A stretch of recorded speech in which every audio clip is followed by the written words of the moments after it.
مسئلہ جیت ہار کا تھا ہی نہیں، اصل میں تجھ کو پیار تھا ہی نہیں۔ اب بات انا پر آ گئی ہے، اب محبتوں کے جنازے اٹھیں گے۔ کسی کی جگہ لینا یا کمی پوری کرنا دو الگ الگ باتیں ہیں۔ کسی کی جگہ تو لی جا سکتی ہے، لیکن کمی پوری نہیں کی جا سکتی۔ سنا تھا قیامت میں کوئی کسی کا نہیں ہوگا، دنیا کا کسی نے بتایا ہی نہیں۔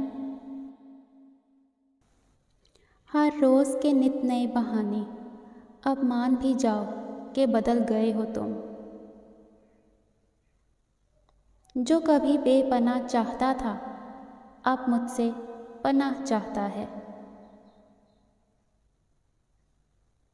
رشتوں میں اتنا بھی کمپرومائز نہ کریں کہ اپنے یہ بھی بھول جائیں کہ آپ بھی انسان ہیں۔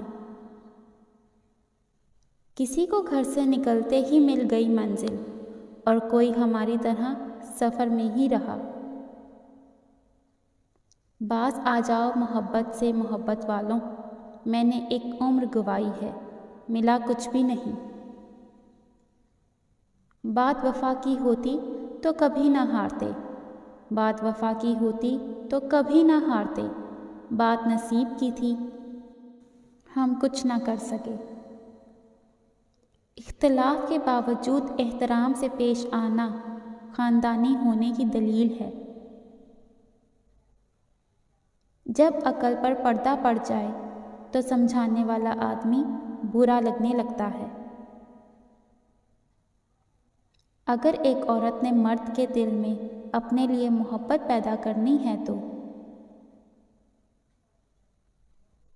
اسے چاہیے کہ وہ مرد کی تعریف کرے، اس کے ساتھ ادب سے پیش آئے اور اس کا احترام کرے۔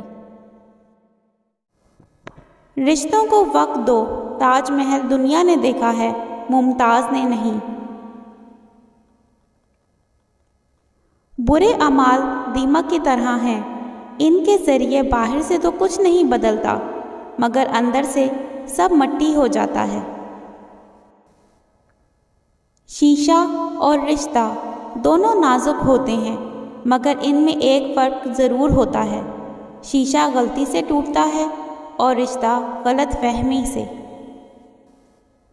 خوبصورتی تو ختم اور تبدیل ہو جاتی ہے، لیکن سیرت نہ تو ختم ہوتی ہے نہ تبدیل۔ سوچ اچھی ہونی چاہیے، کیونکہ نظر کا علاج ممکن ہے لیکن نظریے کا نہیں۔ اگر ساتھ رہنا ہے تو جھگڑا کس بات کا، اور اگر ساتھ نہیں رہنا تو جھگڑا کس بات کا۔ لوگ کیا کہیں گے، یہ ایسی گھٹیا سوچ ہے جو اللہ کا ڈر نکال کے لوگوں کا خوف ذہن پر غالب کر دیتی ہے۔ ضمیر مرتا ہے احساس کی خاموشی سے، یہ وہ وفات ہے جس کی خبر نہیں ہوتی۔ جو آپ سے جھوٹی محبت کرتا ہوگا، اسے آپ کے ناراض ہونے سے فرق نہیں پڑے گا، چاہے آپ اس سے 1 ماہ تک ناراض رہیں۔